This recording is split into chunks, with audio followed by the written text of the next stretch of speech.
Today we shall discuss about the paramagnetism. Okay. Now see, paramagnetic substances are those which get weakly magnetized when placed in the external magnetic field. So they are weakly magnetized, okay, and they have a tendency to move from region of weak magnetic field to the strong magnetic field. So they get weakly attracted to the magnet, we can say they are attracted by the magnet, and that is why they are moving towards the strong magnetic field. The individual atom or ion or molecule of the paramagnetic material possess permanent magnetic dipole moment. This is to be remembered. Okay, they possess permanent magnetic dipole moment. Okay. Now, because of random thermal motion of the atom, we do not have any net magnetization in the paramagnetic substance. Now, when they are placed in the external strong magnetic field B0 and temperature is also lower down, okay, what will happen? The individual atomic dipole moment is aligned in the direction of the external magnetic field B0. This figure shows a bar of paramagnetic material which is placed in the external magnetic field, and you can see that field lines are passing through the bar of paramagnetic material, or they are getting concentrated inside the material, and the field inside the bar of paramagnetic material is increased. So here, when the field lines are passing through the bar of this paramagnetic material, okay, inside the paramagnetic material the magnetic field increases. Okay. When bar of paramagnetic substance is placed in non-uniform magnetic field, then it will tend to move from weak to the strong magnetic field. There are certain paramagnetic material, okay, they are aluminium, sodium, calcium, oxygen at standard temperature pressure, and copper chloride. Okay, so these are the examples. Now, experimentally, it is found that magnetization of paramagnetic material is inversely proportional to the absolute temperature and directly proportional to the external magnetic field. So, magnetization is found to be inversely proportional to temperature. Less the temperature, more the magnetization, and directly proportional to the external magnetic field. More the external magnetic field, more the magnetization, or we can say the alignment of the atomic dipole in the direction of external magnetic field will be more if these two quantities are kept in a proper amount, or we can say B is increased, then magnetization increases, and temperature is reduced, then also magnetization increases. Okay. Now B0, as you know, mu 0 H, okay, and M is equal to chi into H. Substituting these values, okay, so we have using, or rather we are using B0 is equal to mu 0 H and M is equal to chi H. In this equation, if you substitute, instead of M we have to write chi into H. Okay, so chi into H is equal to C. Instead of B0 we have to write mu 0 into H upon temperature. So H will be cancelled out. So you will have chi is equal to magnetic susceptibility is equal to a constant C into mu 0 upon T. Okay. So this equation you are getting. Okay. So very easy to understand it is, and you can easily derive this equation. Okay. Now further we have this equation chi is equal to C mu 0 upon T. Here, this equation is known as Curie's law. After the discovery of the scientist Pierre Curie, the constant C is called the Curie's constant, and for a paramagnetic material, here chi and mu r depend on the material and on the temperature of substance. Okay, chi, which is seen here, and this mu 0.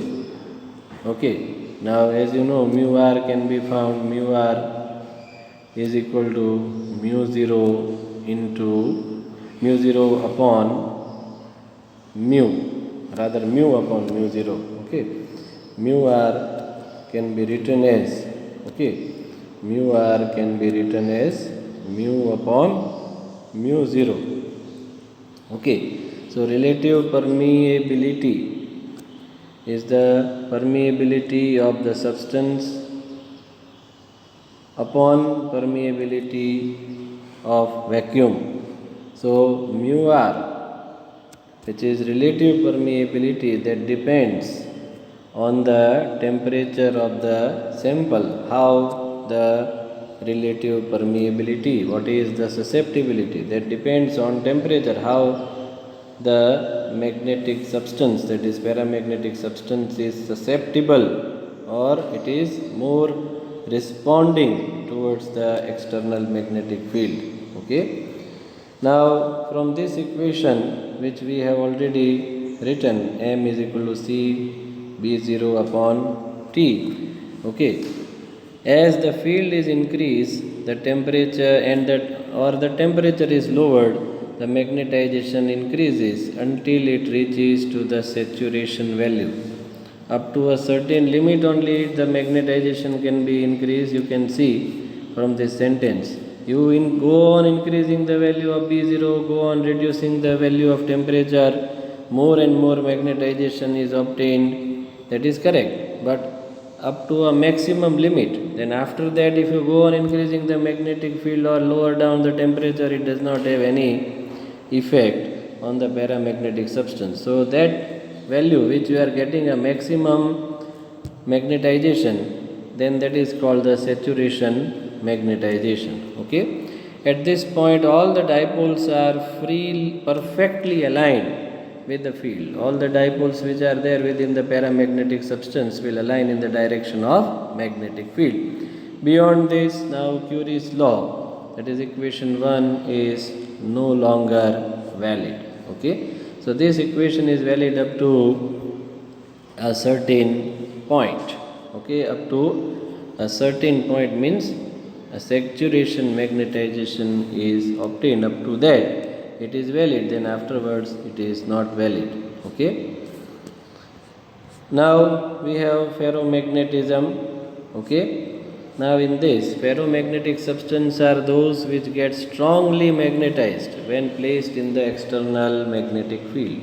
Okay, they have strong tendency to move from region of weak magnetic field to strong magnetic field. That is, they get strongly attracted towards the magnet. Paramagnetic are also attracted, but these are strongly attracted. Individual atoms or ions or molecules in ferromagnetic material possess the dipole moment as in the paramagnetic material. However, they interact with one another in such a way that neighboring atoms spontaneously align in a common direction in macroscopic volume called domain. Okay, thus each domain has a net magnetization and domain size is 1 millimeter, and one domain is containing 10 raised to 11 atoms. Okay, now this is the figure. The magnetization varies randomly from domain to domain, and there is no bulk magnetization which is seen here. Now try to understand this figure. Say for example, you have one domain and one atom of the domain is having its dipole moment in this direction. Then neighboring atom will also have the dipole moment in the same direction. So all the atoms which are there closely situated or we can say neighboring atoms, they all are having the dipole moment in one particular direction. So this region in which they are having the dipole moment in one particular direction, this is called the domain. એને શું કહેવાય? Domain કહેવાય. It is called the domain. Now the next domain, if you consider, then the next domain may have the dipole moment in other direction with respect to this first domain. Okay, so all the domains are randomly oriented, but in one domain the magnetic dipole moment is found to be in one particular direction. So you can see that part here, okay, which is shown in this figure. These are all domains. Say for example, this is one domain. Now in this domain the magnetic dipole moment is in downward direction, or you consider this domain, then that is in this particular direction. So in one domain net dipole moment is found to be in one particular direction, but all the domains are randomly oriented. So we can say there is no bulk magnetization which is there in a material. Okay, when we apply the external magnetic field B0, the domain orient themselves in the direction of B0. They will start orienting in one particular direction. Say for example, you have applied the magnetic field in this particular direction, then all the domains will try to align in the direction of this magnetic field. Okay, so these small domain structures is getting amalgamated, or they are melting out, we can say, and all the directions of magnetic dipole moment within say all domains will start aligning in the direction of the magnetic field. So when we apply the external magnetic field B0, the domain orient themselves in the direction of B0, and simultaneously the domain oriented in the direction of B0 grow in size. So what will happen? There will be only one domain, or we can say the domain will be there which will be in the direction of the external magnetic field. If you have applied the external magnetic field in this direction, then all these domains will be in the direction of the external magnetic field. And this situation, okay, when the domain have aligned and amalgamated, means they have melted out to form a single big domain, as if one domain is generated. Okay, thus in the ferromagnetic material the field lines are highly concentrated. They will be concentrated within the substance. In non-uniform magnetic field, the sample is tending to move towards the region of high field.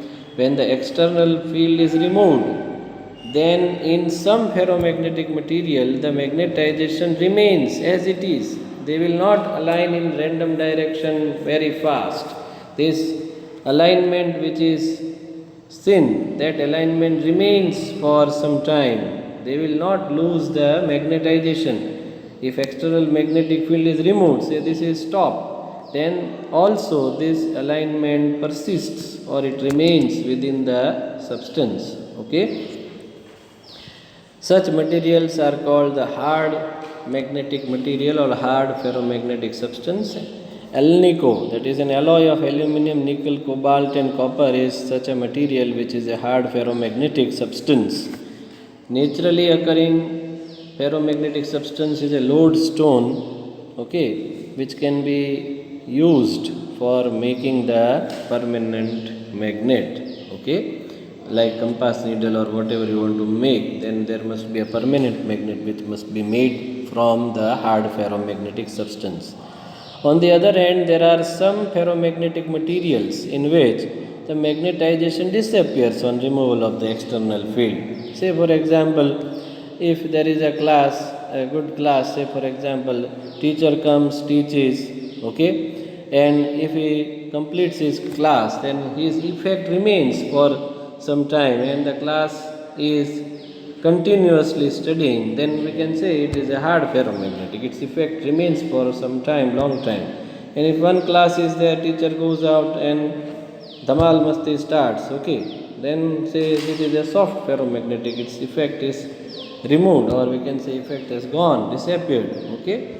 So on the other hand, there are some ferromagnetic material in which the magnetization disappears on removal of the external field. Soft iron is one such material, or we can say it is soft ferromagnetic material.